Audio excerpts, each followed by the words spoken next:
Toda la información del Instituto Ángel Roffo, acá, en Pública y Plural.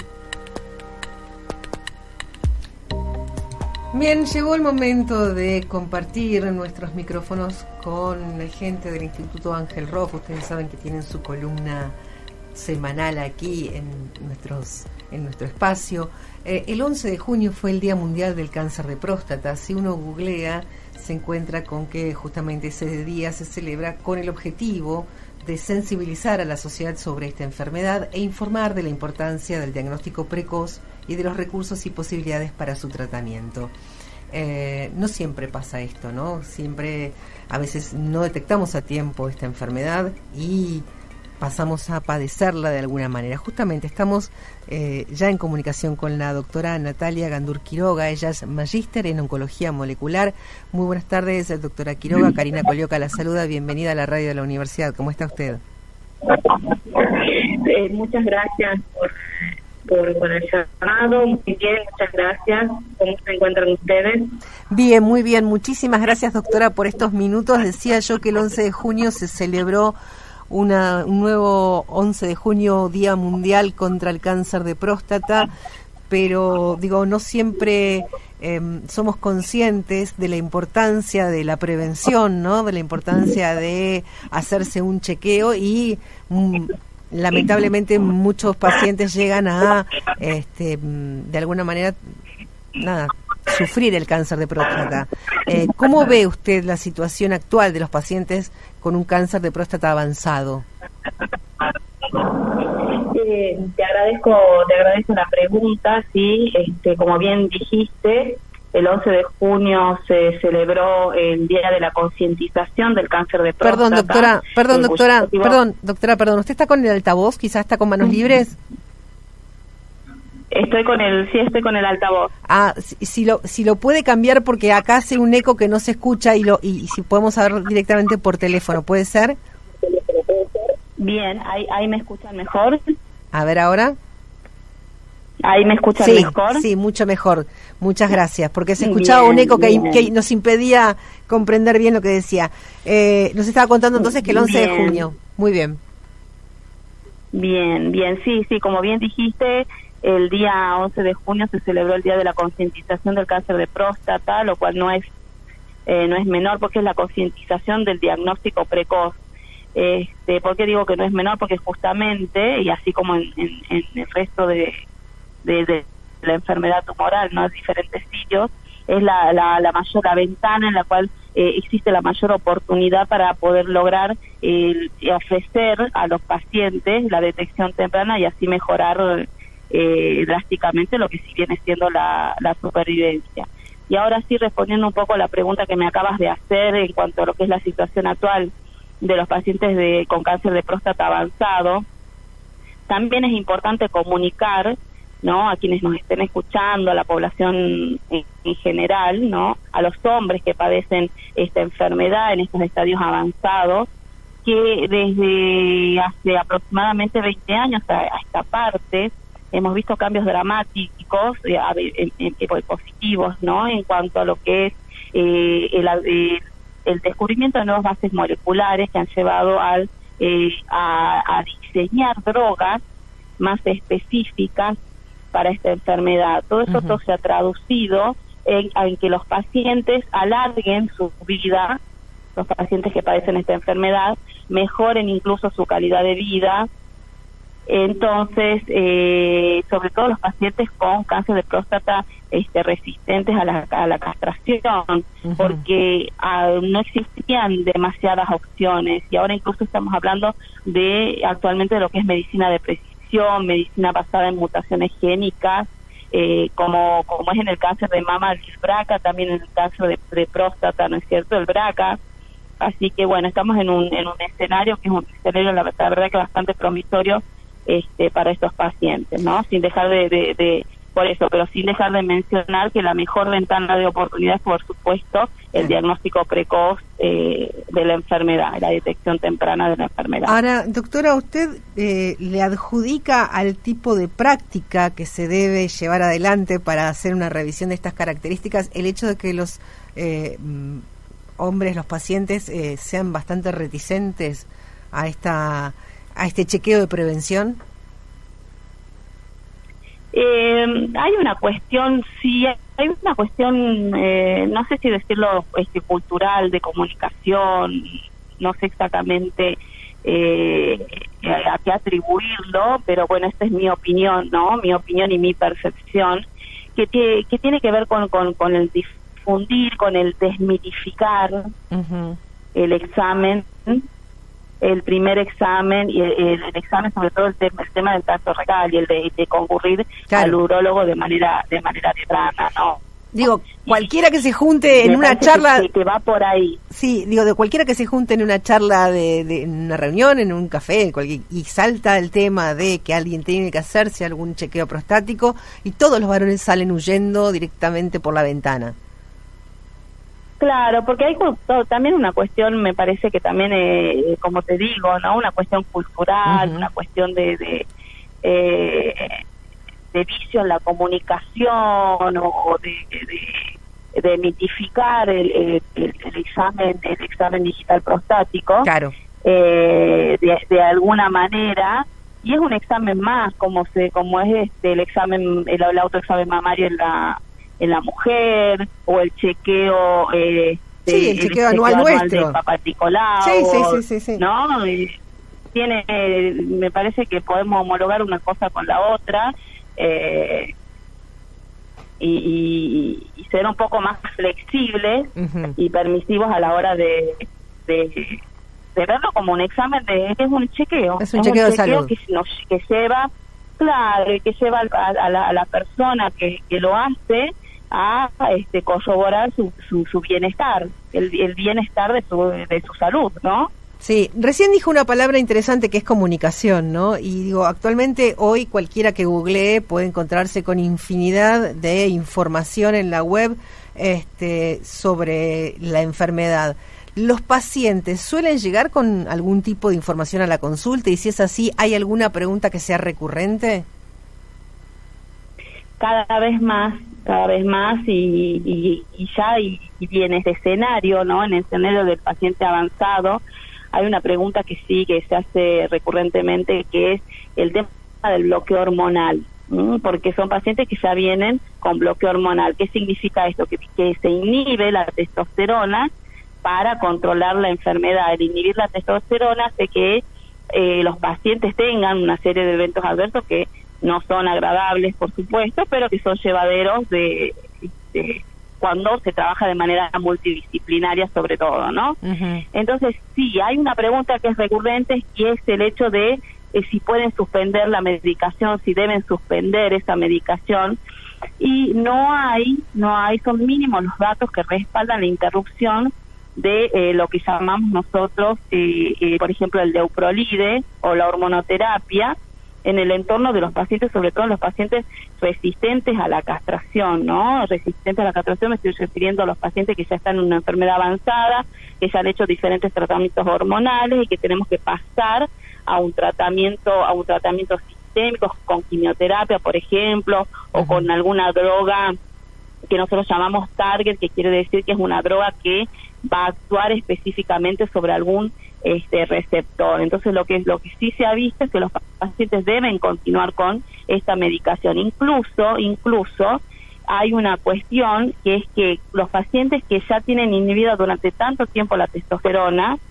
es muy difícil que vuelvan a recuperar los niveles de testosterona necesarios, si es que lo llegan a hacer. Entonces eso también sería un racional de tipo más bien biológico, o de base biológica, para no suspender este tipo de tratamiento, ¿no?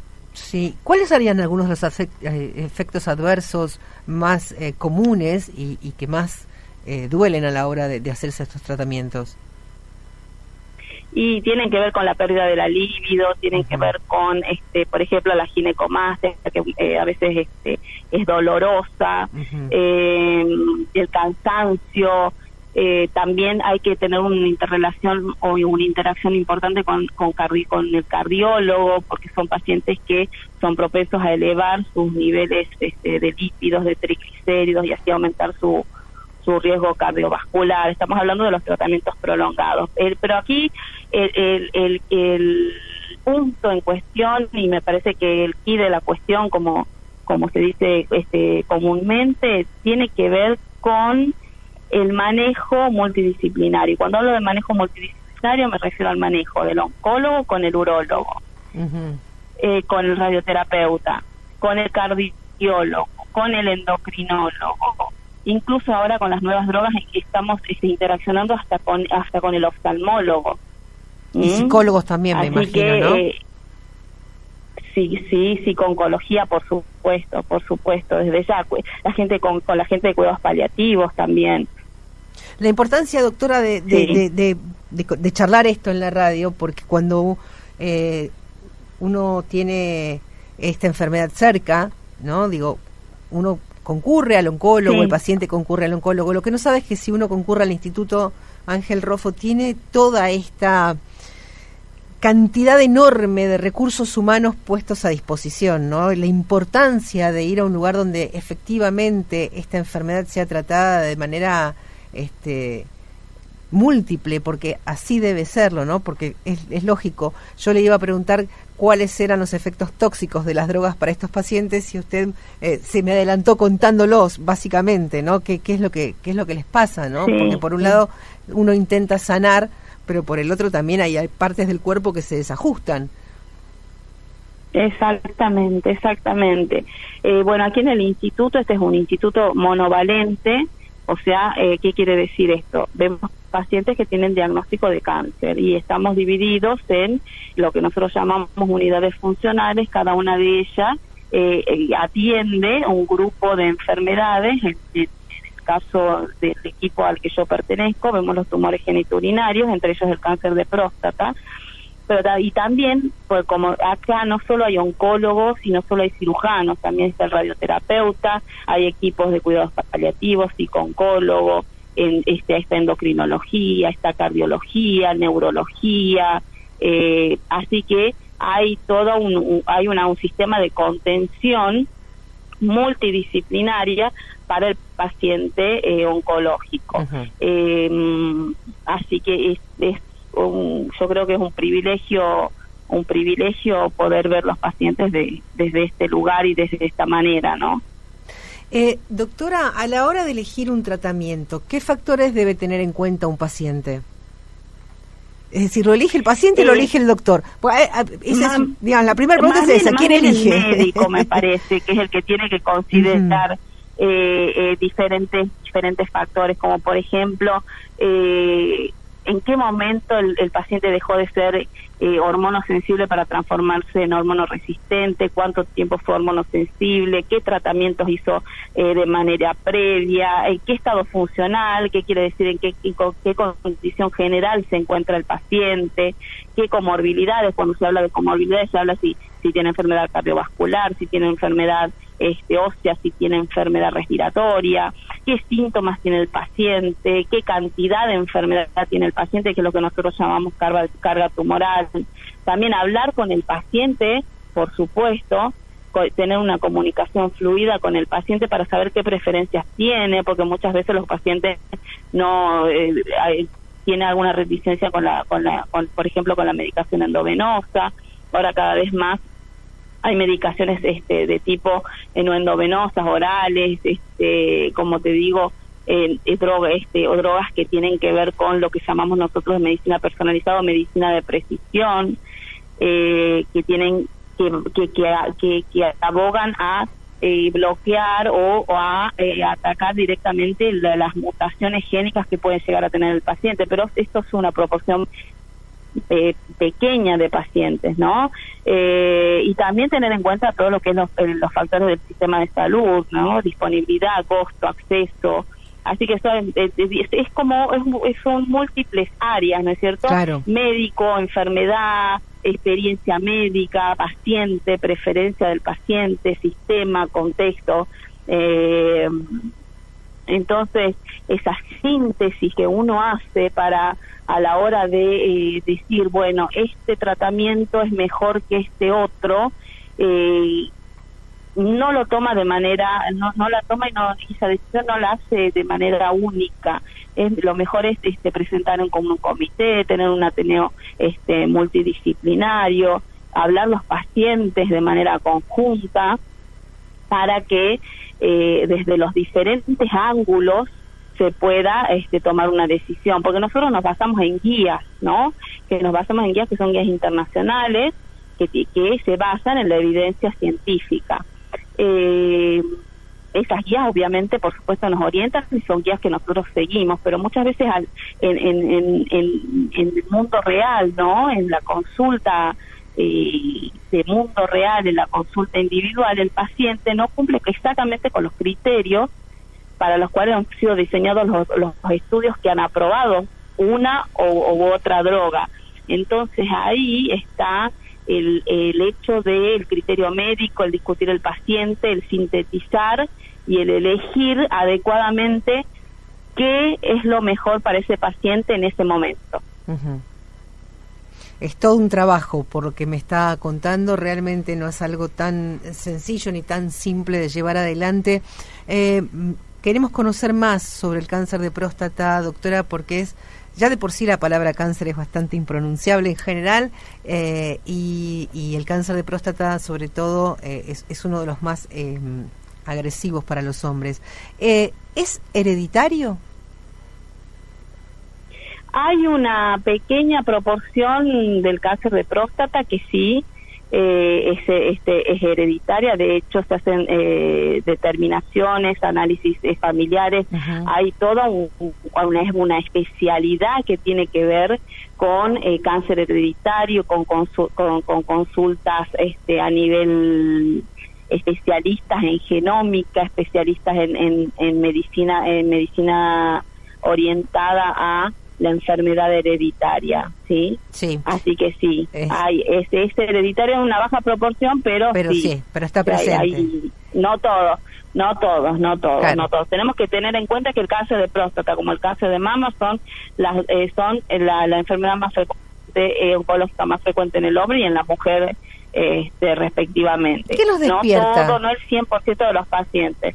No, en palabras muy pobres, no lo mío, pero digo, ¿qué los despierta? Mire, si ¿qué lo despierta? No sabemos exactamente qué es lo que determina que un paciente desarrolle uh-huh. un cáncer.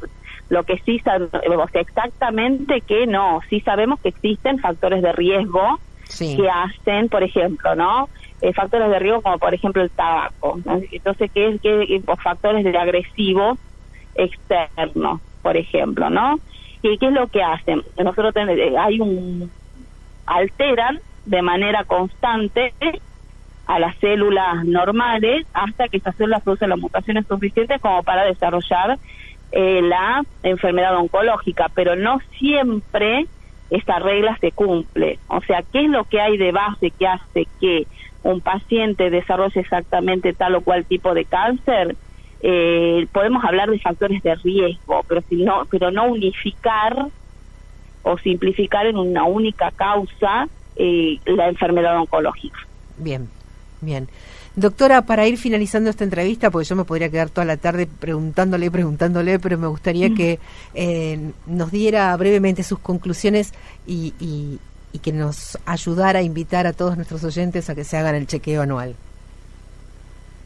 Y entre las conclusiones, pues me parece que las cosas más importantes como para llevarse a casa es esto, ¿no? Que ha habido una mejora significativa en los resultados de los tratamientos de todos estos pacientes, sobre todo en estos últimos 10 años. Los pacientes viven más hoy que hace 10 años. El segundo punto es el tema del diagnóstico precoz. El diagnóstico precoz, no desatender el diagnóstico precoz y la consulta oportuna al urólogo para el chequeo correspondiente. Estamos hablando de pacientes a partir de los 50 años si no tienen antecedentes heredofamiliares y a partir de los 40 si los tienen. Uh-huh.